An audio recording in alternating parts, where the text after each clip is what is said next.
Tudo bem? Vamos agora para as reflexões do tarô mitológico para o signo de Gêmeos, para o mês de agosto de 2020. Bom, a primeira carta que saiu aqui foi a carta do Eremita. O Eremita ele vem trazer a mensagem que é preciso fazer um recolhimento, uma reflexão, uma autoanálise, né? É o momento de dar uma parada e dedicar um tempo maior a si mesmo.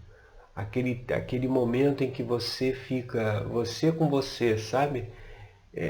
Isolado, né? De todos os estímulos externos. Então, ele traz essa mensagem que é agora para esse mês de agosto, é um tempo favorável aí para o estudo, né, para o conhecimento, para a reflexão, para sair um pouquinho da rotina. Você vê o eremita é aquele que vai lá para a montanha lá e fica lá, né, isolado.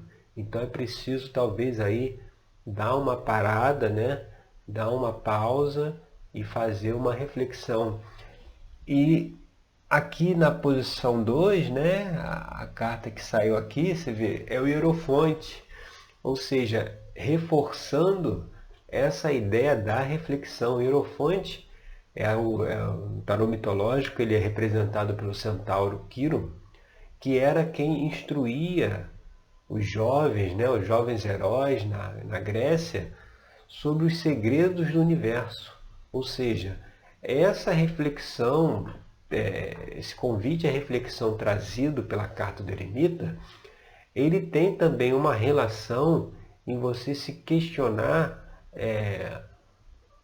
um questionamento maior, no sentido de entender a realidade do universo, né? O que nós estamos fazendo aqui, né? Qual é o objetivo, qual é o propósito da vida, né?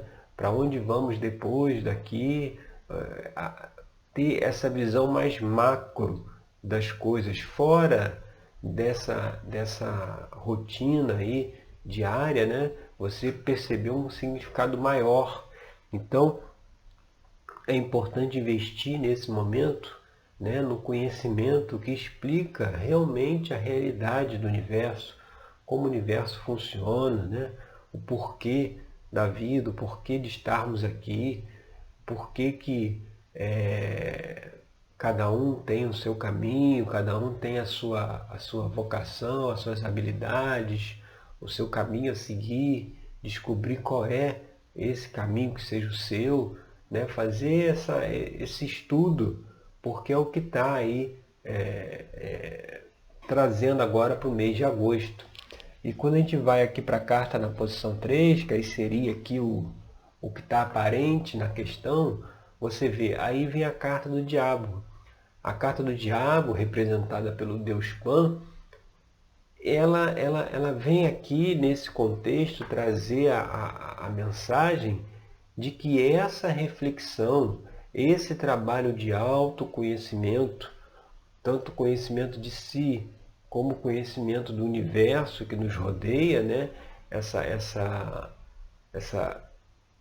intenção de ter uma consciência maior, mais ampliada da realidade, é necessária justamente para saber mudar, transmutar aqueles nossos comportamentos mais instintivos, aqueles nossos padrões, aquelas nossas reações emocionais, né? Quando tem uma situação, né, que se apresenta para nós podemos reagir de duas formas.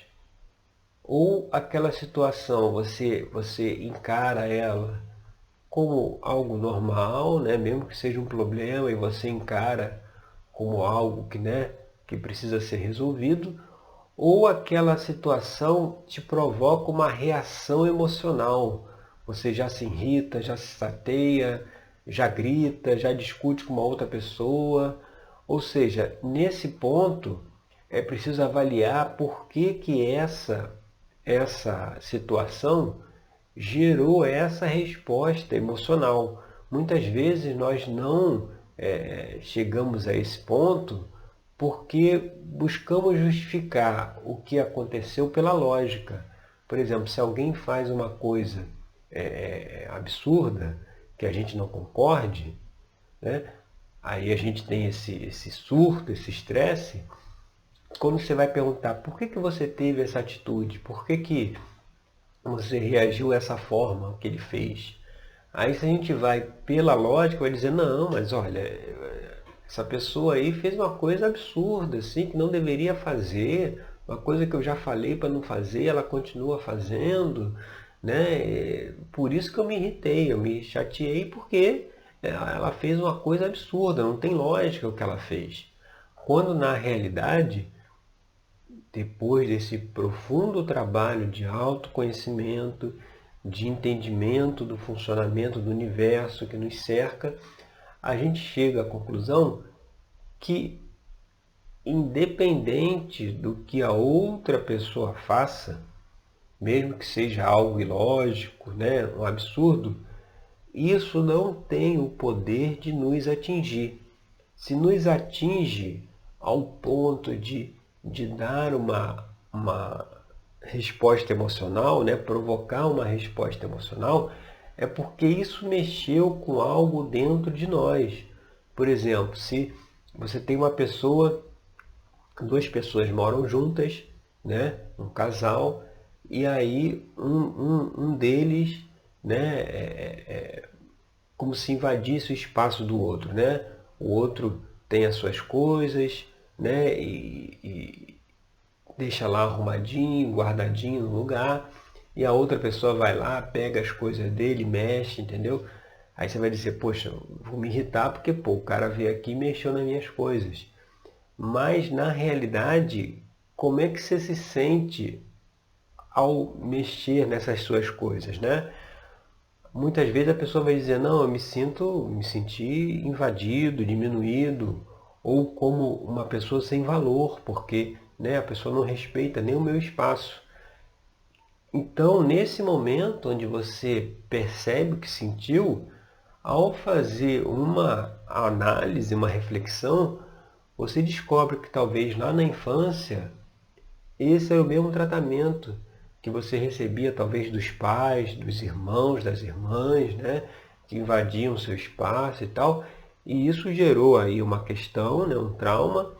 E nos dias de hoje, quando outra pessoa tem um comportamento parecido, o que provoca essa questão emocional é essa energia lá de trás que foi reprimida, que no momento que a pessoa faz algo parecido, faz o link, né?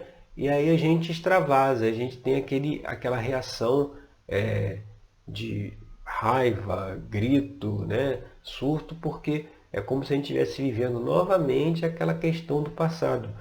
Por isso que dentro de uma terapia, né, a gente faz a análise, a gente faz isso lá na terapia tarológica, a análise dessas questões do passado, de traumas, né, avalia, ressignifica isso, justamente para que quando chega o momento que outra pessoa tem esse comportamento com a gente não dê essa resposta emocional, porque nesse caso aí, se a pessoa foi lá e tirou a coisa do lugar, né, invadiu o espaço, não é uma questão conosco, né? Não é que seja algo que está desprezando ou menosprezando o nosso espaço. É uma questão com aquela pessoa, né? Aquela pessoa ela tem alguma necessidade de invadir o espaço do outro, de não respeitar regras, por conta de situações também que ela possa ter vivenciado, né, contra as regras. Então, se você coloca uma regra, fala assim, olha, deixa isso aqui, não mexa nisso, aquilo ali linka, né, nessa outra pessoa com alguma questão lá de trás também, de regra, e ela surta e vai lá e contraria, e faz aquilo que você pediu para não fazer. Ou seja, perceber que nesse caso, em todos os casos, a ação do outro tem a ver com o outro, não conosco. Se a gente puxa isso para a gente como uma ofensa, né, é porque tem alguma energia dentro de nós que precisa, lá no inconsciente, que precisa ser tratada, precisa ser observada, e que ao se fazer isso, a gente não tem mais essa reação emocional quando tem uma situação parecida e a gente começa a enxergar por que o outro tem esse comportamento. Até pode ajudar, orientar para que ele também possa rever esse comportamento. Realmente esse vamos dizer assim, o objetivo final, né? O objetivo mais importante de um trabalho terapêutico, né? Porque é que você identificar os seus padrões de comportamento e não deixar mais que as situações do cotidiano interfiram no seu equilíbrio, né? Você está equilibrado, harmonizado, aí acontece uma coisa, aquilo te desequilibra. Se desequilibrou é porque mexeu em alguma coisa dentro. E aí é preciso fazer essa análise. Tanto que aqui na base da questão, né, quando a gente vê que o que está aí por trás, né, sai a carta aqui do 4 de paus. O 4 de paus é a carta que fala do reconhecimento, né, onde aqui Jasão construiu lá o navio Argos e é reconhecido pelos seus amigos ali, pelo feito, né, que ele fez ao construir o navio. Então, essas questões que precisam ser analisadas, que talvez estartam essas reações mais emocionais, instintivas, seja talvez a necessidade de agradar o outro, né? Uma cobrança que a gente tenha de fazer tudo certo para ter a aprovação do outro. E se o outro falar que nós estamos errados, né, que fizemos algo errado, aquilo nos incomoda muito, né, porque a gente tem essa necessidade de agradar o outro. Então a gente faz tudo para agradar, não contrariar, mesmo que seja algo que vai nos agredir, né? Mesmo que seja algo que não deveria talvez ser feito, né? Mas a gente acaba fazendo porque tem aí uma questão por baixo aí, ó, na base, que é de agradar o outro, né? De ter a aprovação e a aceitação do outro, né? Então isso é mais uma questão aí a ser avaliada, refletida dentro dessa energia aí do eremita, do hierofonte, que faz o convite à reflexão. E a gente vindo aqui para as influências do passado, que é o que precisa ser deixado para trás, aí você vê, saiu o 9 de copas, que é o casamento de Eros e Psique. O 9 de copas aqui nessa posição, ele traz a mensagem que talvez essa questão a ser observada, analisada, pode ser um relacionamento do passado, tanto um relacionamento amoroso como um relacionamento de família ou de amizades, né, que possa ter sido rompido, né, possa ter sido terminado por conta dessas reações emocionais e instintivas em relação ao outro. Você vê o exemplo que a gente citou, falar aí das duas pessoas que moram junto, que uma invade o espaço da outra. E isso faz talvez que as pessoas brigam, se separem, né? Não deem certo. Então é preciso avaliar aí dentro de talvez algum relacionamento do passado o que era motivo de reações emocionais, de briga. O que a outra pessoa fazia que nos incomodava, né? Porque talvez aí a resposta para identificar esses padrões de comportamento seja justamente a análise dessas situações. Porque se a gente analisa essas situações, como já expliquei, do ponto de vista da lógica, não, eu me estressei porque o outro fez isso, que não deveria ter feito, que é um absurdo e tal, a gente nunca tem a oportunidade de olhar para dentro e ver assim, pô, mas mas por que isso me incomodou? Por que às vezes uma pessoa faz uma coisa, incomoda uma pessoa e não incomoda a outra? Né? Uma tem uma reação normal e a outra tem uma reação emocional. Quando chega nesse questionamento, é que a gente consegue perceber esses padrões de comportamento que a gente tem e começa aí a trabalhar, ajustá-los para né, que nada externo possa nos tirar do nosso equilíbrio interno. Essa que é a questão. Se algo externo tira o nosso equilíbrio, é porque ele está encontrando aí um link, está encontrando com o eco em algo dentro de nós. E seguindo aqui para a próxima carta, aqui na posição 6, a gente vê a Rainha de Espadas, né, que é a influência do futuro. A Rainha de Espadas é aquela mulher independente, né, que não depende de homem para nada, né, ela mesma vai lá, faz, age, realiza, é aquela que encara os desafios de frente, ou seja, ao se refletir sobre essas questões que a gente está levantando aqui, o que se abre, né, é a vivência dessa energia da Rainha de Espadas, de você ser mais o que? Independente, né? Ter menos dependência dos outros. A Rainha de Espadas de nenhuma forma estaria preocupada em agradar, né, o outro, né, em se importar com a opinião alheia, né? Ela tem a sua própria opinião, ela tem a sua própria mente, né?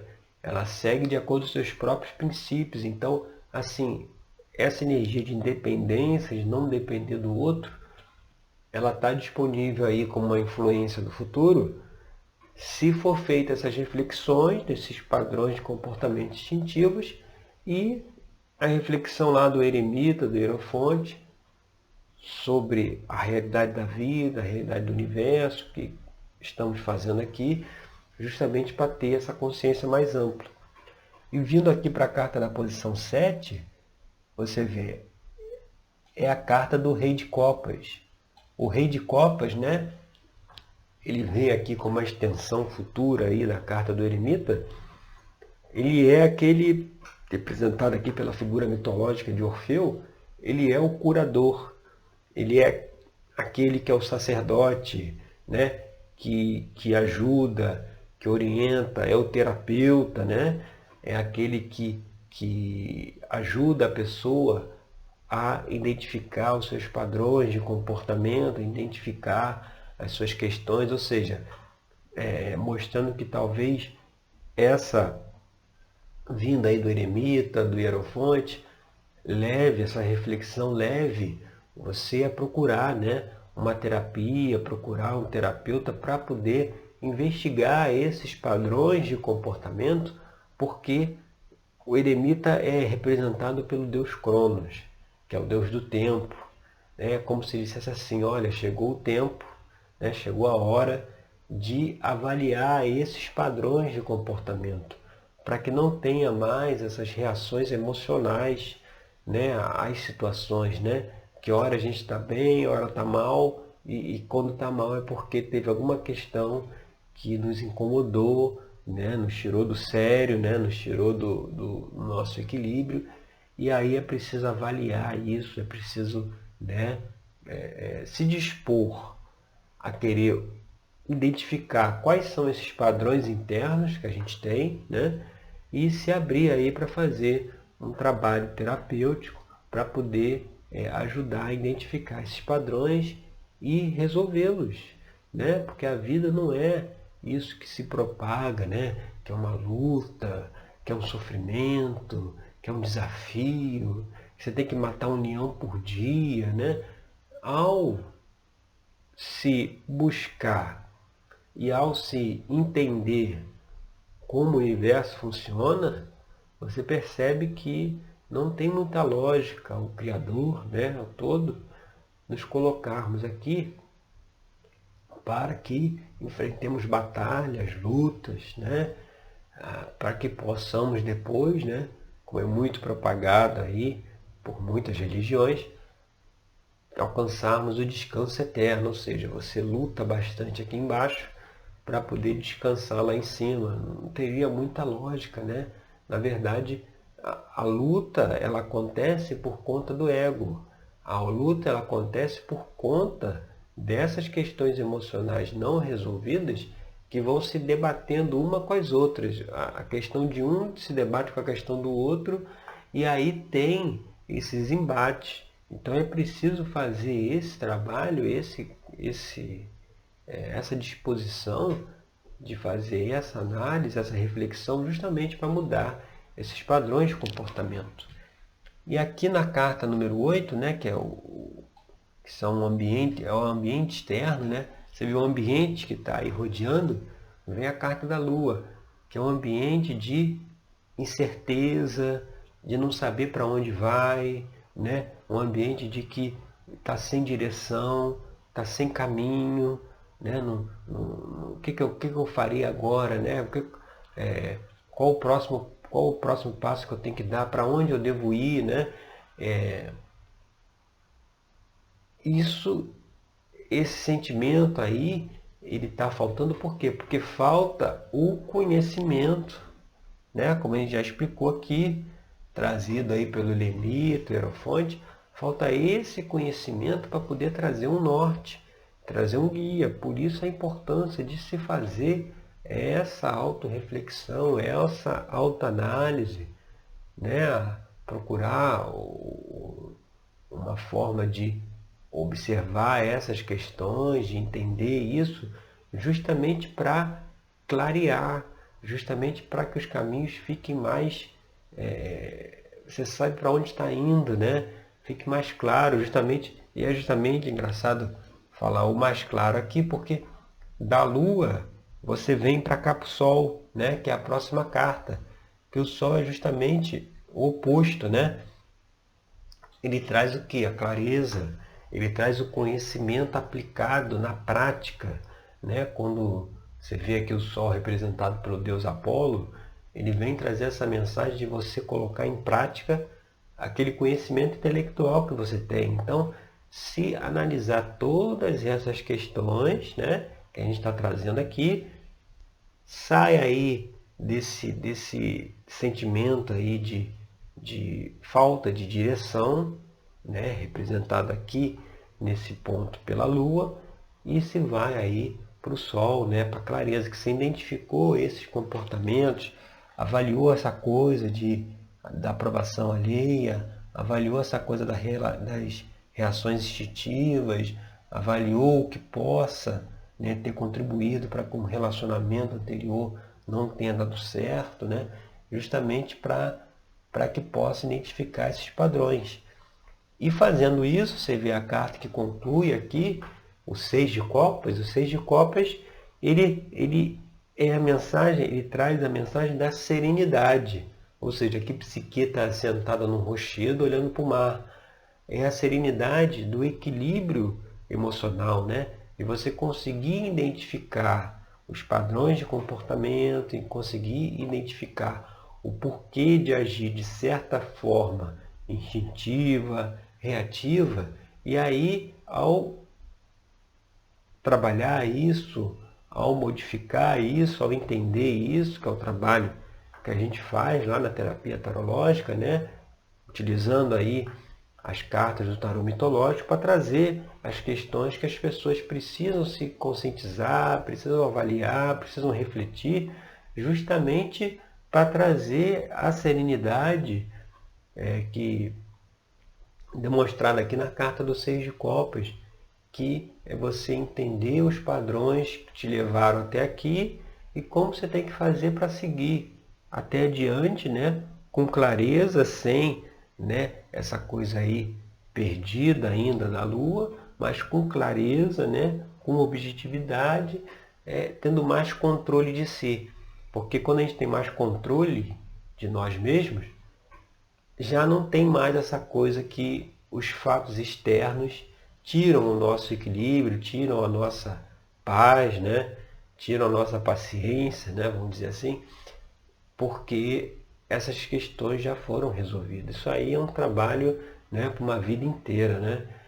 O autoconhecimento é algo que deveria já ser estimulado desde as escolas, né? Desde a criança muito pequena já devia, né, ter esse estímulo por conhecer a si mesmo e conhecer o universo, conhecer a realidade, quem é o Criador, quem criou isso aqui, por que criou, quais os seus objetivos, né?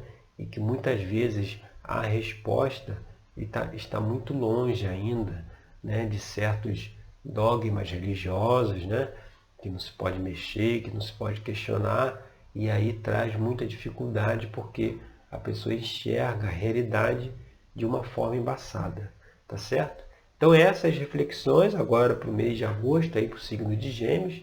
Eu agradeço aí pela sua audiência. Se você gostou do vídeo, curta, compartilhe com outras pessoas aí do signo de Gêmeos que você conheça. Se inscreva aqui no canal para que novos vídeos que a gente vai gravando aí, tanto aqui das reflexões como lá da série de autoconhecimento, você possa aí receber a notificação que o vídeo está disponível, que lá na série de autoconhecimento a gente também traz muitas questões, né, que ajudam a equacionar tudo isso que a gente conversou aqui hoje, sabe? Todas essas questões dos comportamentos, essa visão do divino, né, da natureza de Deus, né, dos objetivos, do funcionamento do universo, da criação. Isso a gente trata também lá na série de autoconhecimento, e aí é importante também observar os vídeos que tem lá, tá certo? Então eu agradeço aí pela sua companhia e até o nosso próximo encontro. Até lá!